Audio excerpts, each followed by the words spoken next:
Será que pessoas são geridas? Ou será que nós temos um outro movimento para lidar com elas? Algumas vão dizer, nossa, mas existe gestão de pessoas. Eu digo, como é possível conciliar gestão com pessoas? Um dos grandes desafios da contemporaneidade é encontrar este ponto de equilíbrio, o que a gente tem chamado de work-life balance. Como é que a gente faz isso? É hoje que eu te explico.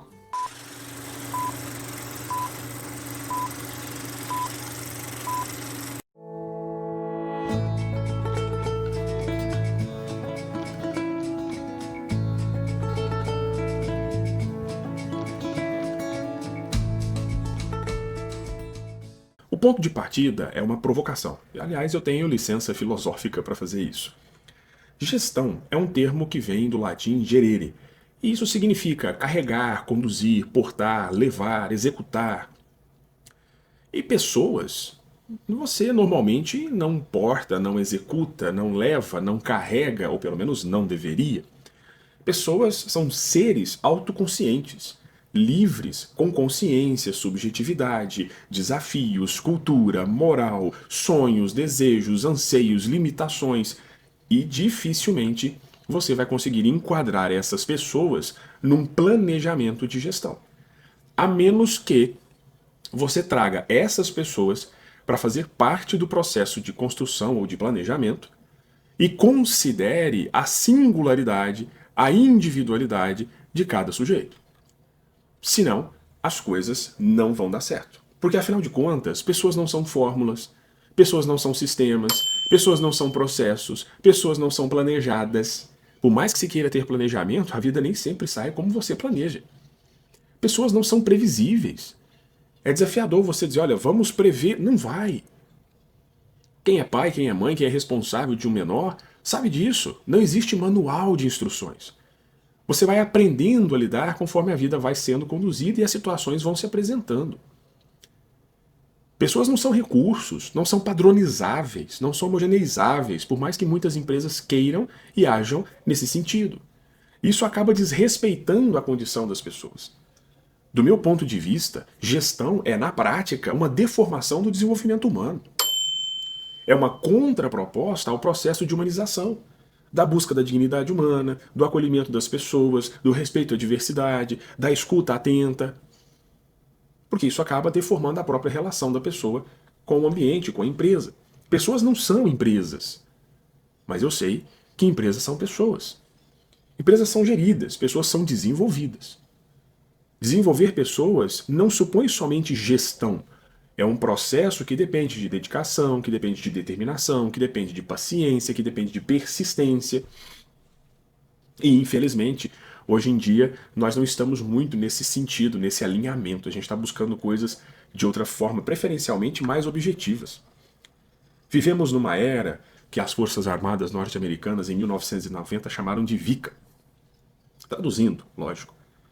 Uma era volátil, onde tudo vai muito rápido, passa muito rápido, muda muito rápido, complexa, de difícil compreensão, de difícil entendimento, incerta e ambígua. Vejam que é muito complicado você tentar prever, tentar seguir, tentar propor nessa realidade. Além disso, houve um antropólogo chamado Jamais Cássio, e ele fez um artigo em 2018, Facing the Age of the Chaos, e ele falava sobre uma realidade funny. Como assim? Uma realidade frágil, não linear, ansiosa, incompreensível. Percebam que são considerações, que são elementos que hoje perpassam a nossa realidade. Como é que eu vou falar de gestão numa situação como essa? Porque a gestão vai supor algo planejável, linear normalmente, e a realidade não é linear. As pessoas não são lineares. A coisa está realmente muito complicada e você encontrar esse ponto de equilíbrio é difícil, ainda mais. Retomando aqui um ponto que eu falei há algum tempo atrás com vocês sobre a nossa crise de sentido contemporânea, essa canção é um problema multifacetado. Porque eu tenho, além disso, a desagregação social. Vivemos extremamente conectados, mas talvez nunca antes tão distantes uns dos outros.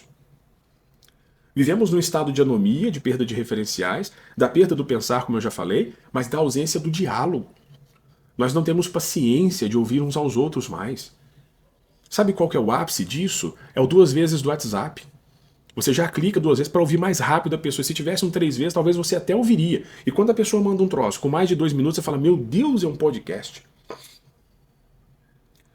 Olha que coisa. Ninguém quer ouvir mais. Ninguém tem paciência. Escuta atenta, então, esquece. Nem sala de aula. Porque se você quisesse de fato ser um bom professor, uma boa professora, o seu desafio não é falar bem, não é falar melhor, é saber ouvir. Quem tem de falar é o seu aluno, é sua aluna. Quem tem de perguntar são eles. Mas agora, nessa realidade de abandono do conhecimento, também não vai ser uma coisa fácil. Né?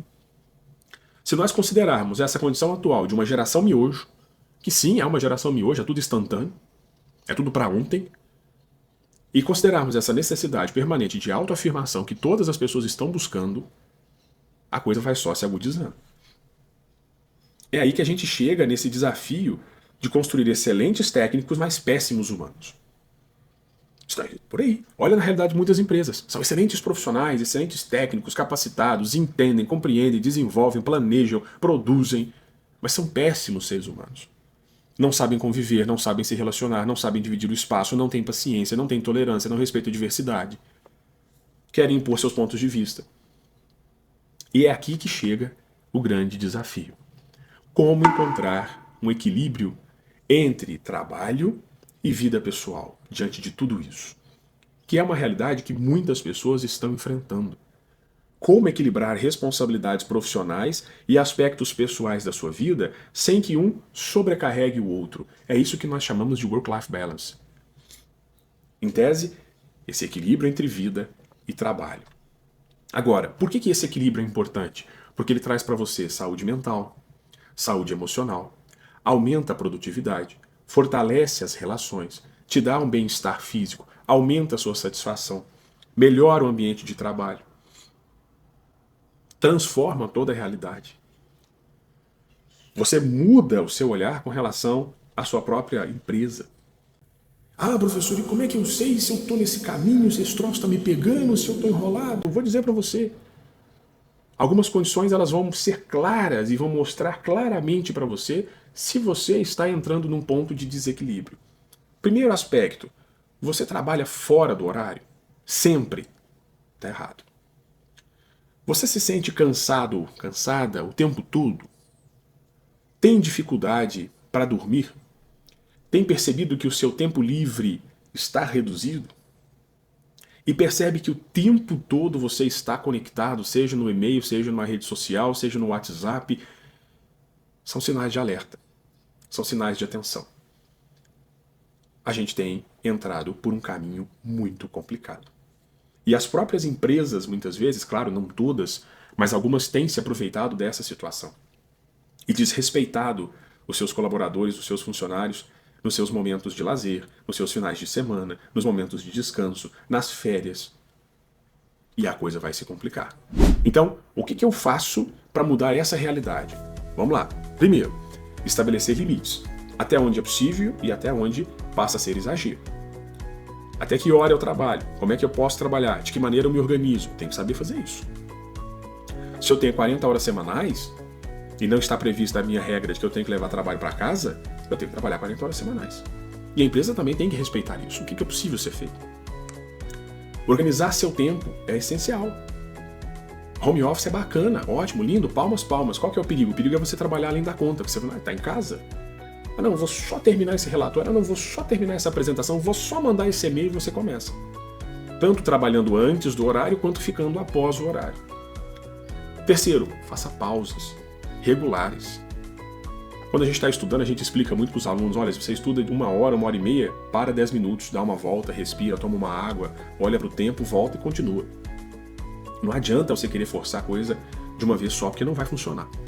O cérebro precisa de tempo para o conhecimento decantar. Quarto, separe o tempo para a sua vida pessoal.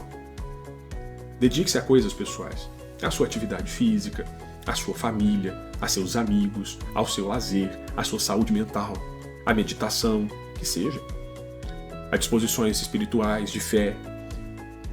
Quinto, aprenda a dizer não. E aqui é desafiador, porque nem sempre a gente consegue, especialmente se a gente tem um certo receio do que pode acontecer. E aí é preciso pensar, será que a empresa me respeita? Ou não? o meu não. Agora, é claro, também eu não vou sair falando não para tudo o tempo todo. Há que se encontrar mais uma vez o equilíbrio, não é? Sexto, evite a hiperconectividade. Tem gente que não larga o telefone por nada neste mundo. Eu costumo dizer que a pessoa sai pelada de casa, mas não sai sem telefone. Ok, mas isso vai virar, e tem virado, uma patologia. Uma patologia. A síndrome do celular fantasma é uma realidade. Você sente o telefone tocando no seu bolso quando na verdade ele está lá na mesa. Ou está lá no teu quarto. Ou sabe lá onde. São patologias da vida hiperconectada. E nós precisamos controlar isso. E se você não der conta sozinho, peça ajuda. Mas não deixe isso acabar com a sua realidade. E por último, invista no autocuidado. Exercício físico, controle alimentar, corte de excessos, tempo com família, com amigos, com lazer. Eu tenho dito o seguinte, às vezes a gente precisa se preocupar em rir mais. Faz um levantamento na sua vida e veja se você por acaso não deixou de rir nos últimos tempos. Eu mesmo percebi isso na minha vida. Como eu mudei e parei e diminuí a capacidade de rir, de ser feliz. A coisa foi mudando, porque a vida vai acabar levando a gente por um buraco e aí você precisa ter cuidado.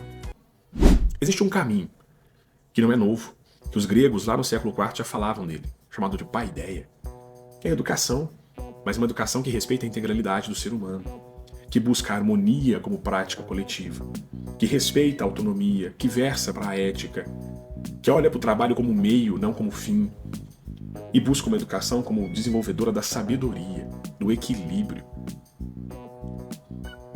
Aristóteles dizia isso em Médio Virtus.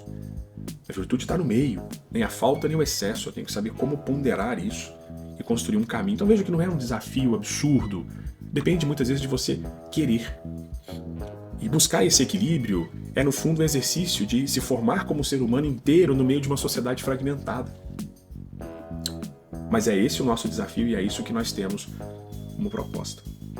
E aí? Será que isso é possível? É esse convite que eu faço para você. E digo mais, é esse o caminho que pode transformar a sua realidade e potencializar você enquanto profissional, melhorando também como ser humano.